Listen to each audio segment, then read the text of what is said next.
না মাছ আনিছি। কি মাছ আনছো তাই? দেখা চিংড়ি মাছ। বাবা এত বড় বড়, তাজা। বাবা এত বড় বড় মালাইকারি হবে তো, মালাইকারি। মালাই দিয়ে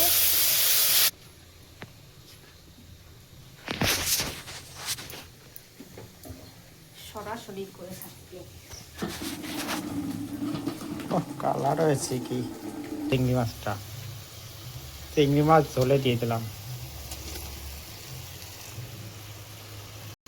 নারকেল কুড়িয়ে রেখেছিল সেই দুধ এই যে দিয়ে দাও। চিংড়ি মাছের মালাইকারি, নারকেল কুড়িয়ে সেই নারকেলের দুধটাকে চেপিয়ে বার করে, ঠিক আছে। চিংড়ি মাছের মালাইকারি রেসিপিটা হয়ে গেল। এখন জাল হলে নামিয়ে দিলে পরেই হয়ে গেল।